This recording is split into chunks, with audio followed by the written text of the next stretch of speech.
Ladies and gentlemen, welcome back to another episode of the No ID Podcast. I am your host, Rome Davis, and I have here poet, actress, writer, singer, creative, my best friend, Yeah. Dezz Nicholson. Dez? How are you today? I'm blessed. How are you? What does your shirt say? My energy taste. Like me. This is a shirt from the Black Author brand. Actually, they're a local brand. And you can get one too. One day, one day. It says authentic at the bottom. It tastes Yeah, like, I saw. because some people just see the taste like me part and they're like, what does that even mean? And I'm like, yeah. I would say something like real wild. It tastes like chocolate chip cookies. The ones that are like crispy around the edges specifically, but like gooey in the middle. Yeah. Yeah, yeah. Layers. Cream pie. No oatmeal. Cream pie. No oatmeal. Cream pie. Round and round. Yeah. For people that don't know the background of me and Dez, I don't know when I met Dez, but I know I met her at a place called the Vineyard 35th Street in Norfolk, where we meet up with I'm there pretty much every Thursday. Dez is there when Dez is there. Sometimes. Sometimes. Dez is a poet, Mm-hmm. and you're like 1/32nd of the Slam Connection, right? I am 1/6 of Slam Connection, yes. Now, how did you get into poetry? Let's start from there. How did I get into poetry? I've been into poetry my whole life. My whole life from when I was young. In fourth grade, I think we learned about poems. My big sister was really into poetry. She read a lot of Maya Angelou. And we shared a room, so we shared a bookshelf. But in fourth grade, I started pimping out poems because that's when everybody started like coupling up. And I started writing poems for people to give to their girlfriends and boyfriends for like $1. And that's how I got through my elementary years. So they was like, yeah, I'm about to hang out with Shorty by the slide. Write me a poem for $1 right quick. And you just in the corner writing while everybody was just booed up. Yeah. I was like, tell me a couple things about her. What do you like? How long have you been together? Da da da da da. And then after that, I'd be like, yeah. And then depending on who you were would depend on how I would write the poem. Like if I knew you were somebody who didn't really pay attention in class, I'd be like, roses are red, violets are blue. If I knew you were somebody who had a larger vocabulary, I'd put words like aggravate in there. Well, not aggravate, but like larger words in there. Expand the vernacular of the Yeah, diction, yeah, of the yeah. So it felt like it came from the person. Yeah, that was buying it. That's wild. Yeah, $1, I can get a roses is red, violets is some shit that from Looney Tunes. I bet I was, but it's tailored, it's custom. Oh, Yeah. okay. So when did you actually cause let's fast forward a little bit. When did you actually get real serious about the poetry? Cause you've traveled and been a lot of places since you've been doing it, right? I have, let's say, I think I got serious about like performing maybe my junior year of high school. I did a poem for Black History Month. I was like more or less voluntold. My cousin and my best friend at the time were like, you're great. And I was like, thanks. And then they're like, I'm a part of this club, and I told them that you was gonna do it, so now you gotta do it, or it's gonna make me look bad.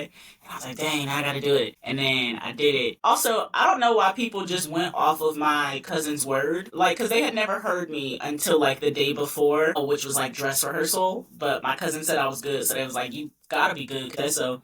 And then I did it, and then somebody cried, and I was like, whoa, I can make people cry. And then yeah, and then when I came out to Virginia, I found the venue on 35th Street, and that's when I started learning more and becoming more serious. Went to workshops, slam competition, things of that sort. And that was like 2017, 2018 vibes. So you went from poems in the fourth grade saying I love you to junior year of high school making people cry. Yeah. It's a roller coaster of It emotions. was quite the leap. Because I was actively still like reading poetry and watching poetry and doing things of that sort. I was always studying and learning and observing. And I was like, look what I could do. I actually tried to get into poetry one time. Yeah, how'd that go? Spit bars right now. Off the Nothing. dome. Off the dome. What you got?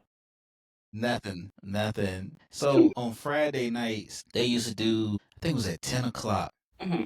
Bad Boys of Comedy. And after that was Def Jam Poetry. Def Poetry Jam. Oh, It was one of them. So that's when I actually got a real taste of, it was one poem up there. I forgot the guy's name, but I remember the title of the poem, a nigga and a nerd.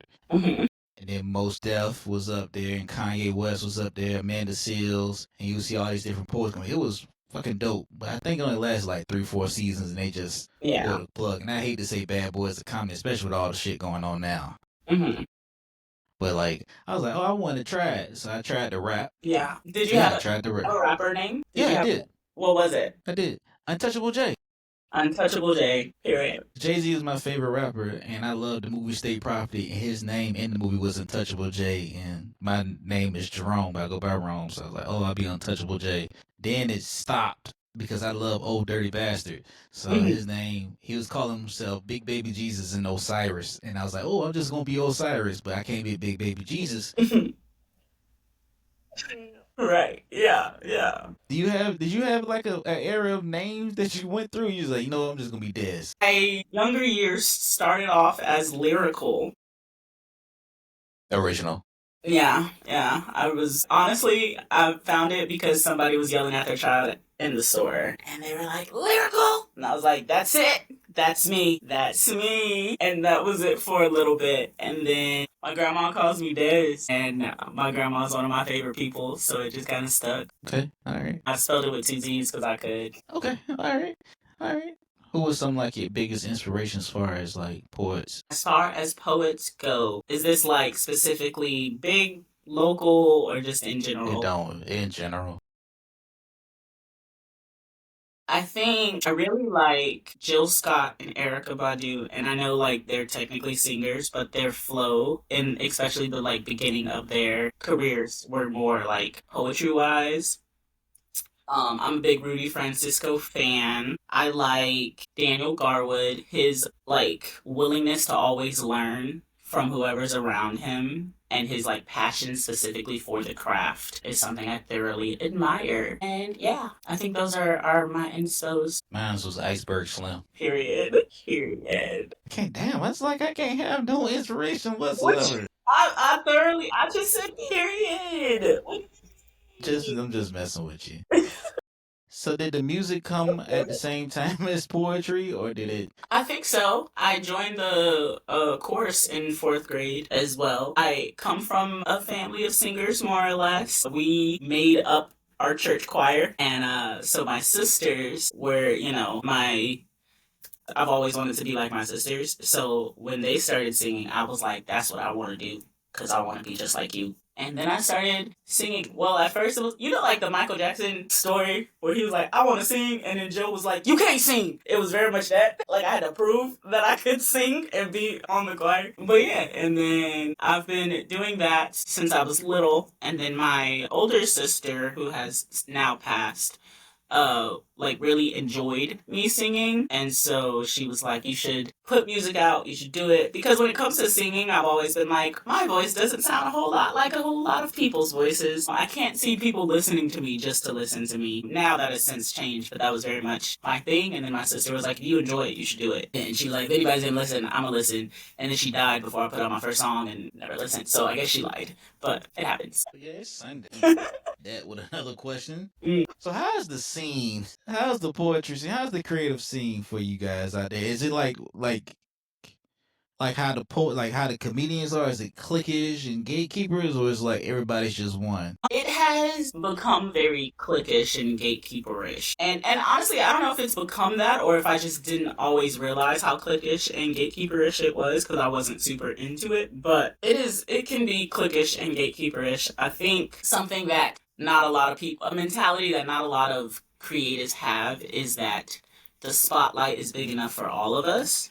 And yeah, so that's something I don't enjoy about like the scene as a whole, because I'm a full believer on the spotlight is large enough for all of us. The sun shines on all of us. There is in fact enough room at the table for all of us, and if not, we can get another table. But not everybody thinks like that. Like, and ours is like, they figure they get in with one booker, one comedian, or one comedy club, like they're good. And like everybody wants to be that. Like my saying is everybody wants to be a big shark in a small pond, or there's a lot of betas trying to be alphas. You know what I'm saying? And a lot of them are threatened too because they've gotten so good and gotten so far just from like coasting and just riding the wave that like when a new person comes up, it's like and the person's like smoking. Like they got all the emotion, they got the performance down, the cadence is right. They like they feel threatened. Is that Yeah. like something I that can you say, see? yeah, I feel like at some point it kind of feels like the people stopped ushering in people, stopped teaching, and just want to, like, if they get booked, then they get booked. Like, they're like, I don't want to put anybody else onto these same opportunities. Mm-hmm. And then also I've been doing it this way for umpteen years and it's been working. So why would I want to change? And in that, like, people refuse to expand. To me, if your craft stops growing, you stop growing as a person because your craft is supposed to be a reflection of you. So if you're like, this is the formula I figured out, this is the formula that works, and all you do is set formula, and you don't never learn another one, then you might be stuck as a person. And that I feel like is shown in things. But I know people get real comfortable with the same places they be performing, with the same people that know them. And there's nothing wrong with like being a local celebrity, right? Being a local celebrity is great if that's what you want. But people talk as if they want more. Like to be a local celebrity and then complain that you aren't as big as you feel like you should be, but then not doing anything other than go to these same places and talk to these same people who are going to tell you you're great and da da da da da, and then like trying to shut it out from new people coming in is also just a thing. I agree. I think it's like you got to be comfortable being uncomfortable, and a lot of times some people, especially comedians, they'll get this big ass hype and they be like, well, I'm just doing shows here in Richmond and Williamsburg, so I'm good. And then they complain why they not getting booked. Meanwhile, you got the ones that's not getting booked at home, but they getting booked out of the state and And there's killing it. also the somehow, because to me, a lot of people feel like they're in competition. Hmm. And I don't feel like you should be in competition with any, like, unless you're in an actual competition, then yeah, be a competition. But I'm even the type to be like, if we're in competition, I'm still rooting for you to do your best. I just also have complete faith that I'm going to do my best. But that's a whole other thing. But it's just the feeling like we're in competition. Because I know when I first moved out of the state and started doing poems other places, it became a like, Dezz thinks she's too good for us. You think that you're X, Y, and Z because you get to go and perform out there, but nobody knows you here. And it's like, okay, I don't know why that upsets you. I don't know why you feel so strongly about that, considering I didn't say nothing about you only being here and people only knowing you here, and the people being here don't even support you. So I don't know why you're trying to ride for so hard. But okay, because you be like, I'm on this lineup, but you didn't get paid for that lineup. You're just on the lineup. You're basically doing community service, but Free promo. but we're upset because, and like, I don't know when leaving the state and doing things outside of the state started to feel like an attack on the state. And I don't even think that's it. I think it's people, you're mad because you're not doing it, but the only reason you're not doing it is because you are scared and you're letting that fear control you instead of drive you. Drive you out of the state. Yeah, anywhere. See, a lot of people, in my opinion, let fear keep you exactly where you are. Hmm. You're so scared of the mountain that you decide to stay on the ground and then get mad at people who were also scared of the mountain but decided that that wasn't going to stop them and now they get to see the sky from super high. Yeah, facts. I think a lot of times you get shitted on for leaving your state, and they're like, I don't know. I think people hate to see you do better than them. And going back to what you said, it's a lot of plates. We get off the same plate. It pisses me off that everybody thinks it's one microphone on one stage. I Right. might be rambling. It pisses me off a lot. Like I'm like, all right, for me personally, I don't get booked here. I don't get booked here. I gotta go.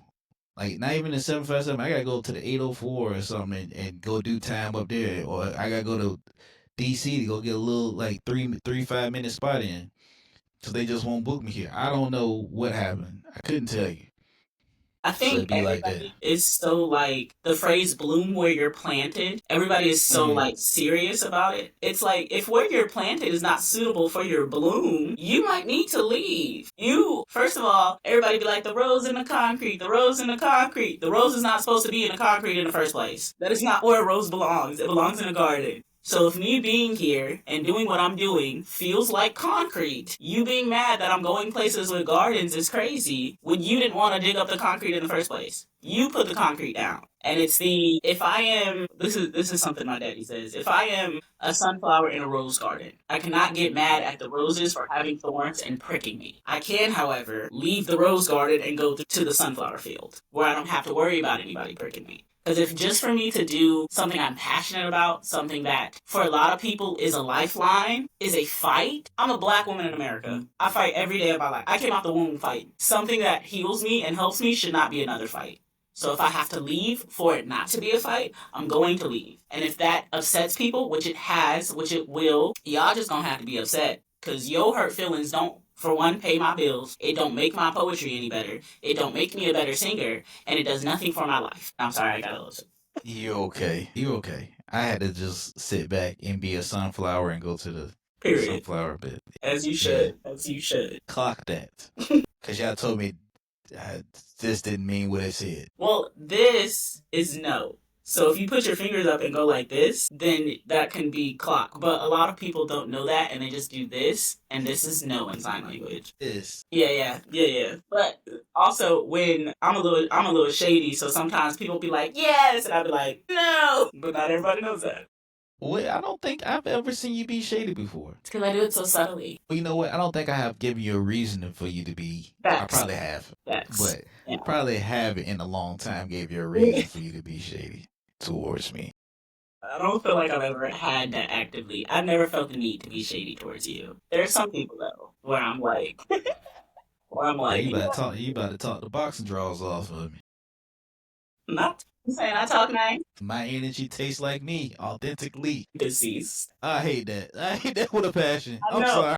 I was actually just about to say, first of all, because you got on stage and you was like, I don't know what it is with this generation, but instead of just laughing, they be like, dead, LOL, cackling. And I was like, I feel so attacked. And I'm going to blame it on autism because sometimes I just want to say the words and I don't want to do the action. Okay, I'm autistic, leave me alone. I hate that shit with a passion. Bro, I did a show. I did a show one time, and the girl was in the front. She said, "We." I like, bitch, laugh. So I said, "You don't fucking laugh." Also, okay, one of the reasons that I do it is because growing up and like for a good part of like my earlier adult years, I was told my laugh was too loud. I was told my laugh was distracting. So it's easier for me to just be like weak instead of laughing because now I have a fear, like a subconscious fear that I am going to be distracting. That would be. I think the louder the laugh, the better for me. You ever seen somebody laugh and don't smile? Weird. Just I love people who laugh with their shoulders. Something about a shoulder, just do it for me. I hate when people laugh and hit you in the process of laughing. Stop, because if you funny, if you made me laugh, I'm gonna hit you a good time. That's why I can't, because the laugh becomes spasms, and now I just gotta be like weak. LOL. Like, I hate that shit. Because I'll be like. And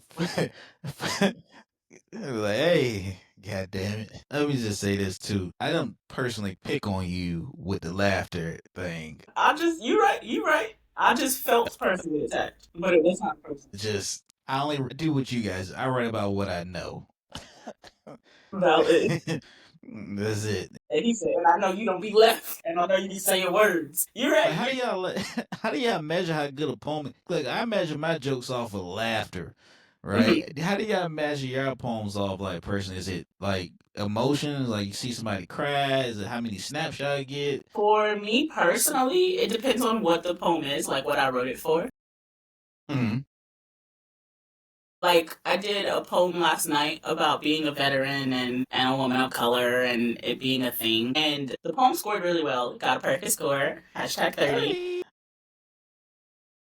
Really, like, for me, where I was like, oh no, this is a good poem, was all of the veteran women who came out. It was like 3 or 4 of them, but to me, that's still a lot. But, like, came up and actively had full-length conversations about, like, our time in the service and stuff like that. And that's because when I wrote that poem, I very much was like, nah, we need to talk about this. I want this to be a conversation. But for things like a shit-talking poem, I want the the snaps, the like reaction to my bars is where I'm like, oh yeah, I did that, I did that. But yeah, but also just like for me, how I feel during the poem when I wrote it, when I performed it, goes into how I feel about the poem and what I would score the poem. But if I were judging a slam, I'd go off of your performance, I'd go off your content. If you dropped any pieces, like what you were doing with your hands, pops is always often like if you do hand movements, let it be for a purpose. And so if I am judging and somebody's just, and I'm like, nope, your hands done lost you zero point 0.5 points because what is you doing? But yeah. And then also, did you make me feel something?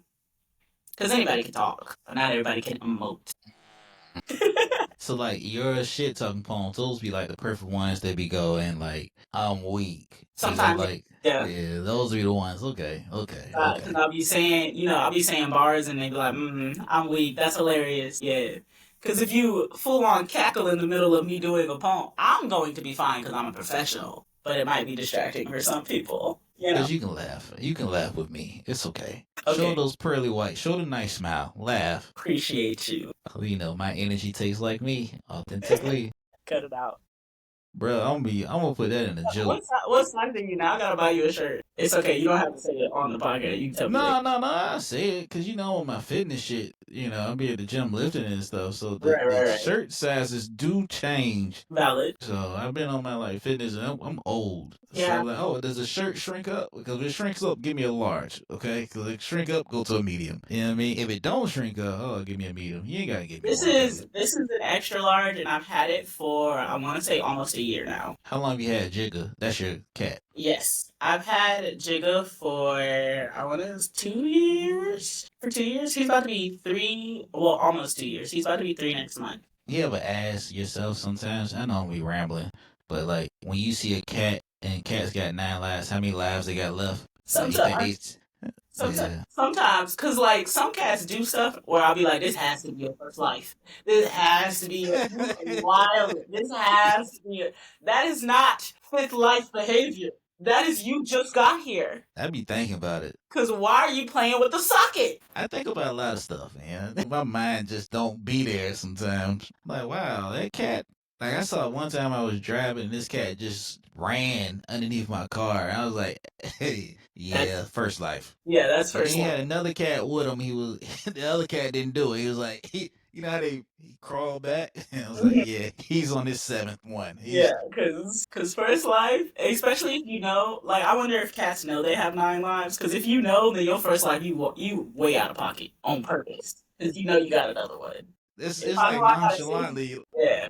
It's like, shit, I got fuck that. That's just the first one. Shit, I can do it Yeah. again. I got 7 more.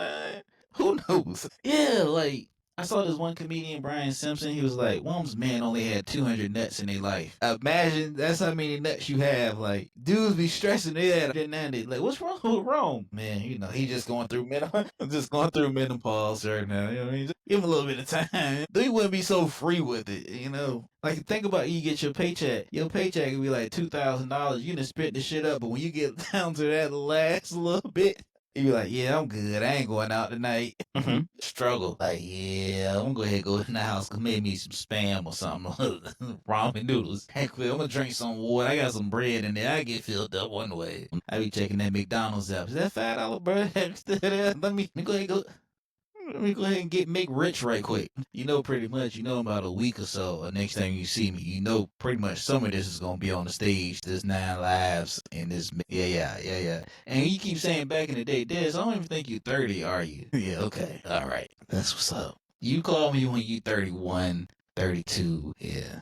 I'm 36. I'm closer to 40 than I am to your age. Look at this. Look at this shit. Look at this. Just gone. I don't. You wish you was watching Guiding Light in the heat of the night and all that shit. Yeah. That shit was lit. I ain't gonna lie. Touched by Angel. Della Reese. I love that show. People don't know the struggle. Like, y'all can go online and Google shit when your next TV show comes on. Y'all can hit guide on the remote. They can program. Y'all got Netflix.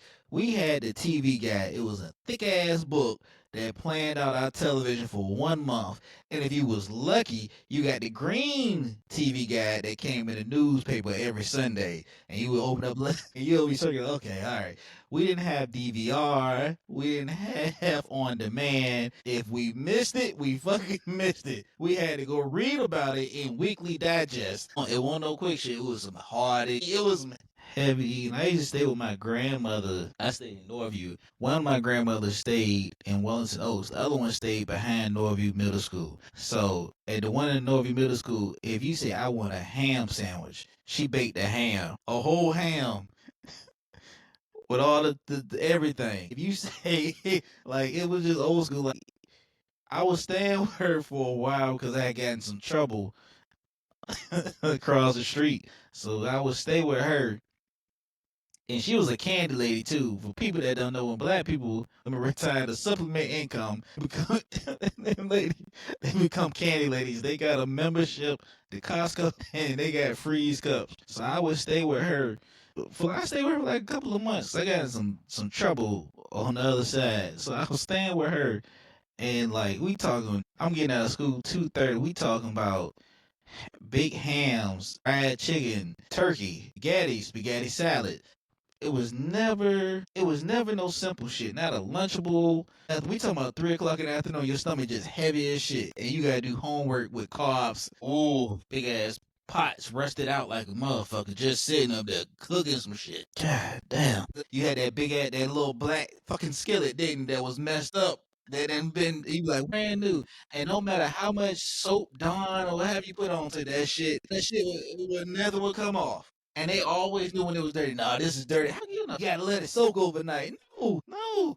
I don't want to wake up and clean this shit. I was never in charge. I was in charge of the store runs because you'll go grocery shopping for 2 fucking weeks straight, and for whatever reason, you want me to drive from Timbuktu. My family was military, so if that shit was not at the commissary, we didn't know what the price was. So you want me to drive to Farm Fresh, Food Line, Walmart? They ain't got it. So who has it? Motherfucking 7-Eleven. And you know that shit is 2 times the price that you would pay compared to you paying it. Why'd you get it from there? I'm like, oh, and the hell with this shit. Oh, I forgot it.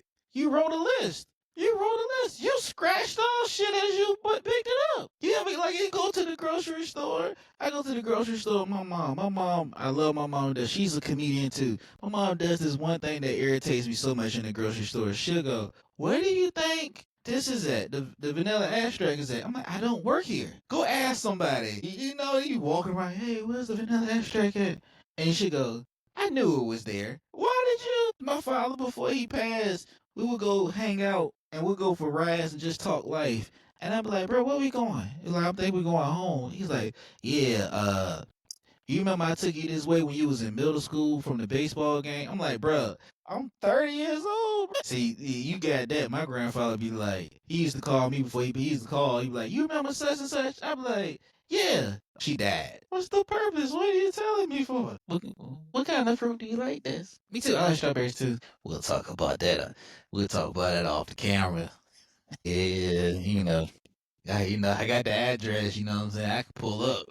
I got a full tank of gas, you know what I'm saying? I mean, and I'm off this week, so I like strawberries. I like bananas, but I don't like the way people look at me when I eat a banana. You like banana pudding. You know banana pudding ain't never got no bananas in it. Now you upgraded when you got the chessman. Chessman changed your life. Yeah, I noticed I shot my shot at Dezz and she's just like, "Yeah, we're gonna go ahead and change the topic." I like oranges. I like oranges. I like pomegranate. They're just hard. I'm like, oh damn, no more chocolate covered strawberries. Sorry. Oh wow. And I bricked the hell out that damn shot. Well, I guess it's back to the drawing board. Let me just DM my celebrity crush Sherry Shepherd to see if she's gonna reply back. Yeah, I laughed at. Thank you. She is like, I don't understand. She is beautiful. Oh my god. Her and Kim Whitley and Tiffany Haddish. Tiffany Haddish replied back to one. She just liked it that I was singing a song to her on my story. I hear every time she posts a show, I'd be like, "Hey, can I get a guest spot?" And I don't never hear nothing back. I got restricted from her page. Anywho, Well, there's some awkward pauses in this conversation. But I appreciate you coming on. Yeah, my energy tastes like me, authentically. Yeah. If they want to follow you or find you, where do they go? Okay. You guys, you can follow me, Comedian Rome, all social media platforms at Comedian Rome Davis on YouTube, No ID Podcast on Facebook and Instagram. I have a TikTok, but I do not go on TikTok because I don't trust it. Valid. Like, it's supposed to shut down a couple of months ago, then it's back, and then it's got an extension. You also can, man, fuck this. I don't trust it. I don't. I really don't. I don't like it. I don't like it. Thank you so much, Dez. I'm gonna put the link in the bio. Go ahead, start the recording.